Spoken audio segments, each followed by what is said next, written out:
PB24-এর খবর দেখে প্রয়াত স্বপন পালের দিকে সাহায্যের হাত বাড়িয়ে দিলেন বৈদিক ব্রাহ্মণ সমাজ। জানা যায়, চরিলাম গৌতম কলোনি এলাকায় গিয়ে প্রয়াতের স্ত্রী শোভা পালের হাতে তার স্বামীর শ্রাদ্ধানুষ্ঠানের জন্য নগদ 11,000 টাকা তুলে দেন বৈদিক ব্রাহ্মণ সমাজের কর্মকর্তারা। মঙ্গলবার সকালে বৈদিক ব্রাহ্মণ সমাজের রাজ্য সম্পাদক উত্তম চক্রবর্তী, সভাপতি কনকভূষণ চক্রবর্তী এবং সহ সম্পাদক সুধাংশু ভট্টাচার্যরা চরিলাম গৌতম কলোনি যান। প্রয়াত স্বপন পালের পরিবারের হাতে টাকা তুলে দেন। জানা যায়, শনিবার এ সংক্রান্ত একটি সংবাদ প্রকাশিত হয়েছিল PB24-এর পর্দায়। কারণ স্বপন পালের হঠাৎ আচমকাই মৃত্যুর পর তার স্ত্রী শোভা পালের কাছে টাকা ছিল না স্বামীর শ্রাদ্ধানুষ্ঠান করার জন্য। স্বামীর শেষকৃত্য গ্রামবাসীদের সহায়তায় তিনি করেছিলেন এবং শ্রাদ্ধানুষ্ঠানের জন্য সংবাদ মাধ্যমের দ্বারস্থ হয়ে সেই কথা জানিয়েছিলেন, সকলের কাছে সাহায্যের আবেদন জানিয়েছিলেন এবং সেই সংবাদের জেরেই কিন্তু তার কাছে সাহায্য পৌঁছে যায়। বৈদিক ব্রাহ্মণ সমাজ তার কাছে সাহায্যের হাত বাড়িয়ে দেয়।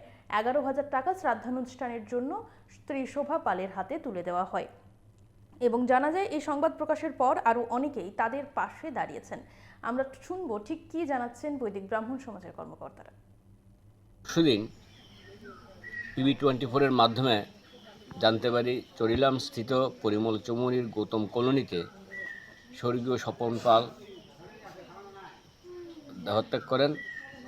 তার পরিবার আর্থিকভাবে অসচ্ছল। সেই নিউজটি আমরা পেয়ে আমাদের দৃষ্টি আকর্ষণ করে আমরা বৈদিক ব্রাহ্মণ সমাজ রাজ্য কমিটি, আমরা বৈদিক ব্রাহ্মণ সমাজের পক্ষ থেকে আমাদের একজন দুস্থ, আমাদেরই ভাই, আমাদেরই হিন্দু সমাজের একজন আর্থিকভাবে প্রচণ্ড কষ্টে আছেন এবং শাস্ত্রীয় যে স্বর্গীয় আত্মার প্রতি শ্রদ্ধা জানানোর জন্য যে শাস্ত্রীয় ক্রিয়াদি করবেন তার আর্থিক সামর্থ্য নেই। স্বাভাবিক কারণেই বৈদিক ব্রাহ্মণ সমাজ সারা ত্রিপুরার, সারা জনগণের, সমস্ত হিন্দু সমাজের সার্বিক কল্যাণের জন্য নিয়োজিত একটি সংস্থা। তাই আমাদের সামাজিক দায়বদ্ধতা হিসেবে আমরা এই পরিবারের পাশে দাঁড়ানোর জন্য আজকে আমরা এসেছি।